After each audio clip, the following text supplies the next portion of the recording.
दोस्तों आज की इस वीडियो में आपका स्वागत है। आज का वीडियो आप सभी के लिए बहुत ही खास होने वाला है क्योंकि आज की इस वीडियो में आपको बीए फर्स्ट ईयर के फर्स्ट सेमेस्टर में आपका जो सब्जेक्ट है साइकोलॉजी यानी कि मनोविज्ञान, उसके अंदर एग्जाम में कौन कौन से क्वेश्चन आने वाले हैं, इस वीडियो के अंदर मैं आपको एग्जाम में आने वाले क्वेश्चन के बारे में बताऊंगा। सो आप इस वीडियो को ध्यान से देखिएगा ताकि एग्जाम में आने वाले क्वेश्चन के बारे में आपको पता चल सके। तो ये बिना किसी देरी के हम लोग शुरू करते हैं और साइकोलॉजी के अंदर एग्जाम में जो भी क्वेश्चन आने वाले हैं उन आने वाले क्वेश्चन के बारे में जानते हैं। तो यहाँ पे सबसे पहले हम लोग अति लघु उत्तरीय प्रश्नों के बारे में जानेंगे। तो अति लघु उत्तरीय प्रश्नों में पहले प्रश्न की बात की जाए तो यहाँ पे आपका पहला प्रश्न दिया हुआ है, मनोविज्ञान को परिभाषित कीजिए। पहला क्वेश्चन कर रहा है जो मनोविज्ञान है, यहाँ पे आपको मनोविज्ञान को परिभाषित करना है यानी कि मनोविज्ञान की परिभाषा लिखना है। अब वाली क्वेश्चन की बात की जाए तो यहाँ पे आपका दूसरा क्वेश्चन दिया हुआ है, प्रत्यक्षीकरण की विशेषताएं बताइए। दूसरा क्वेश्चन कर रहा है जो प्रत्यक्षीकरण है, यहाँ पे आपको प्रत्यक्षीकरण की विशेषता बताना है। अब वाली क्वेश्चन की बात की जाए तो यहाँ पे आपका तीसरा क्वेश्चन दिया हुआ है, भ्रम के सिद्धांतों को बताइए। तीसरा क्वेश्चन कर रहा है जो भ्रम के सिद्धांत है, यहाँ पे आपको भ्रम के सिद्धांतों को बताना है।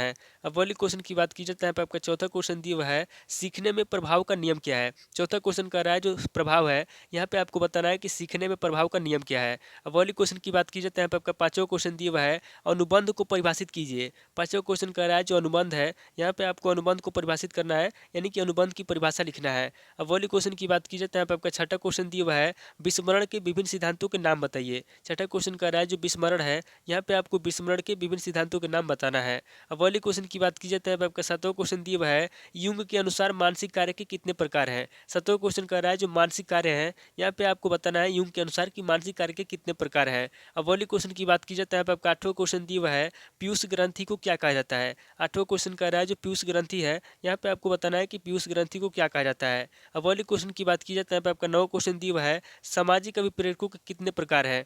नौवां क्वेश्चन कर रहा है जो सामाजिक अभिप्रेरक है, यहाँ पे आपको बताना है कि सामाजिक अभिप्रेरक कितने प्रकार के हैं। अब वाली क्वेश्चन की बात की जाए तो यहाँ पे आपका 10वां क्वेश्चन दिया हुआ है, भय क्या है। 10वां क्वेश्चन कर रहा है कि भय क्या है, यहाँ पे आपको भय के बारे में बताना है। अब वाली क्वेश्चन की बात की जाए तो यहाँ पे आपका 11वां क्वेश्चन दिया हुआ है, बेसिक समय कितने हैं। 11वां क्वेश्चन कर रहा है जो बेसिक समय है, यहाँ पे आपको बताना है कि बेसिक समय कितने हैं। अब वाली क्वेश्चन की बात की जाए तो यहाँ पे आपका 12वां क्वेश्चन दिया हुआ है, संवेगों की परिभाषा दीजिए। 12वां क्वेश्चन कर रहा है जो संवेग है, यहाँ पे आपको संवेगों की परिभाषा देना है। तो टोटल आपके 12 क्वेश्चन हो गए जो अब अति लघु उत्तरीय प्रश्न में पूछे जाएंगे। अब आगे हम लोग लघु उत्तरीय प्रश्नों के बारे में जानेंगे। तो यहाँ पे लघु उत्तरीय प्रश्नों में पहले प्रश्न की बात की जाए तो यहाँ पे आपका पहला प्रश्न दिया हुआ है, मनोविज्ञान के क्षेत्र क्या है। पहले क्वेश्चन कर रहा है जो मनोविज्ञान है, यहाँ पे आपको बताना है कि मनोविज्ञान के क्षेत्र क्या है। अब वाले क्वेश्चन की बात की जाए तो यहाँ पे आपका दूसरा क्वेश्चन दिया हुआ है, अवधान की विभिन्न प्रकारों का विवेचन कीजिए। दूसरा क्वेश्चन कर रहा है जो अवधान है, यहाँ पे आपको अवधान की विभिन्न प्रकारों के बारे में बताना है।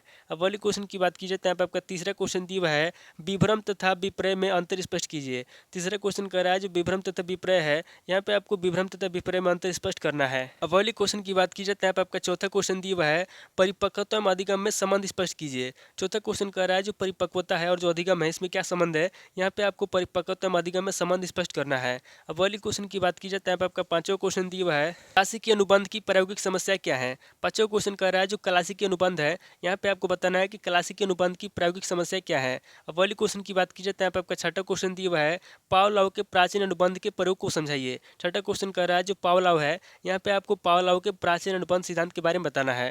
अब वाली क्वेश्चन की बात की जाए तो यहाँ पे आपका सातवां क्वेश्चन दिया हुआ है, समूह कारक सिद्धांत क्या है। सातवां क्वेश्चन कर रहा है कि समूह कारक सिद्धांत क्या है, यहाँ पे आपको समूह कारक सिद्धांत के बारे में बताना है। अब वाली क्वेश्चन की बात की जाए तो यहाँ पे आपका आठवां क्वेश्चन दिया हुआ है, सामूहिक बुद्धि परीक्षण को स्पष्ट कीजिए। आठवां क्वेश्चन कर रहा है जो सामूहिक बुद्धि परीक्षण है, यहाँ पे आपको सामूहिक बुद्धि परीक्षण को स्पष्ट करना है।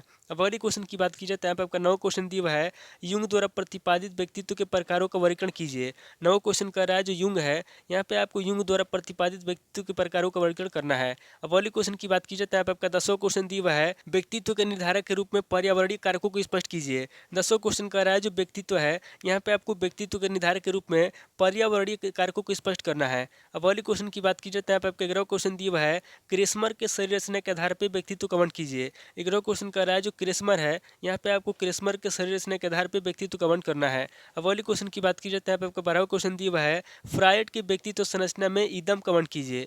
12वां क्वेश्चन कर रहा है जो फ्रायड है, यहाँ पे आपको फ्रायड के व्यक्तित्व संरचना में ईदम का वर्णन तो बताना है। अब अगली क्वेश्चन की बात की जाए तो यहाँ पे आपका 13वां क्वेश्चन दिया हुआ है, अभिप्रेरणा का क्या तात्पर्य है। 13वां क्वेश्चन कर रहा है जो अभिप्रेरणा है, यहाँ पे आपको बताना है कि अभिप्रेरणा का क्या तात्पर्य है। अब अगली क्वेश्चन की बात की जाए तो यहाँ पे आपका 14वां क्वेश्चन दिया हुआ है, समय के जेम्स लैंग के सिद्धांत का वर्णन कीजिए। 14वां क्वेश्चन कर कर रहा है जो जेम्स लैंग सिद्धांत है, यहाँ पे आपको समय के जेम्स लैंग सिद्धांत के बारे में बताना है। अब अगले क्वेश्चन की बात की जाए तो यहाँ पे आपका 15वां क्वेश्चन दिया हुआ है, समय के प्रमुख प्रकार बताइए। 15वां क्वेश्चन कर रहा है जो समय है, यहाँ पे आपको समय के प्रमुख प्रकार बताना है। तो टोटल आपके 15 क्वेश्चन होंगे जब से लघु उत्तरीय प्रश्न में पूछे जाएंगे। अब आगे हम लोग दीर्घ उत्तरीय प्रश्नों के बारे में जानेंगे।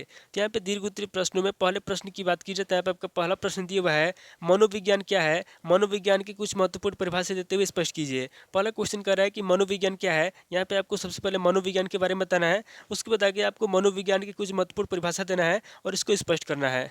अब अगले क्वेश्चन की बात की जाए तो यहाँ पे आपका दूसरा क्वेश्चन दिया हुआ है, चयनात्मक अवधान से आप क्या समझते हैं? चयनात्मक अवधान के स्वरूप का वर्णन कीजिए। दूसरा क्वेश्चन कह रहा है कि चयनात्मक अवधान क्या होता है? चयनात्मक अवधान से क्या समझते हैं? यहाँ पे आपको सबसे पहले चयनात्मक अवधान के बारे में बताना है। उसके बाद आगे आपको चयनात्मक अवधान के स्वरूप के बारे में बताना है, उसका वर्णन करना है। अब अगले क्वेश्चन की बात की जाए तो यहाँ पे आपका तीसरा क्वेश्चन दिया हुआ है, विभिन्न प्रकार के प्रत्यक्षिक भ्रमों का वर्णन कीजिए। तीसरा क्वेश्चन कह रहा है जो विभिन्न प्रकार के प्रत्यक्षिक भ्रम है, यहाँ पे आपको प्रत्यक्षिक भ्रमों का वर्णन करना है। अब अगले क्वेश्चन की बात की जाए तो यहाँ पे आपका चौथा क्वेश्चन दिया हुआ है, अधिगम के नियमों पर संक्षिप्त टिप्पणी लिखिए। चौथा क्वेश्चन कह रहा है जो अधिगम के नियम है, यहाँ पे आपको अधिगम के नियम पर संक्षिप्त टिप्पणी लिखना है। अब अगले क्वेश्चन की बात की जाए तो यहाँ पे आपका पांचवा क्वेश्चन दिया हुआ है, अल्पकालिक स्मृति एवं दीर्घकालिक स्मृति का विवेचन कीजिए तथा दोनों में अंतर स्पष्ट कीजिए। पांचवा क्वेश्चन कह रहा है जो अल्पकालिक स्मृति और जो दीर्घकालिक स्मृति, इन दोनों में क्या अंतर है, इन दोनों में अंतर स्पष्ट करना है।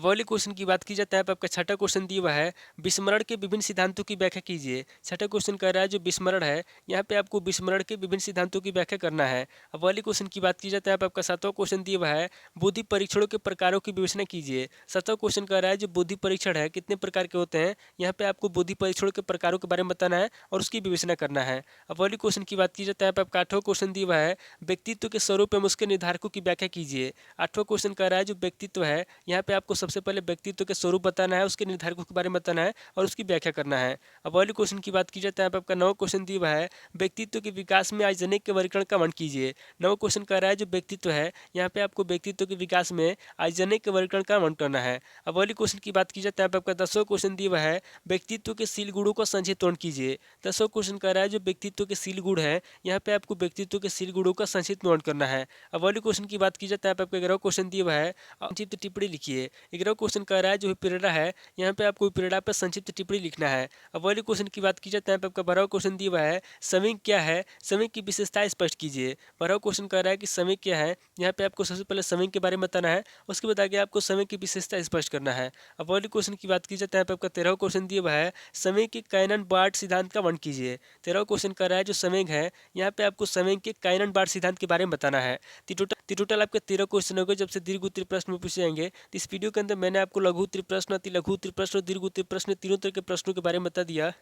सो आप इन तीनों तरह के प्रश्नों को नोट कर लीजिए और किसी किताब से श्री से मिलाकर के याद कर लीजिए। तो दोस्तों आज इस वीडियो को मैं यहीं पे स्किप करता हूँ, मिलता हूँ आपसे नेक्स्ट वीडियो में। अगर आपको वीडियो अच्छा लगा तो वीडियो को लाइक कीजिए, शेयर कीजिए और कमेंट करके बताइए कि आपको नेक्स्ट वीडियो किस टॉपिक के ऊपर चाहिए।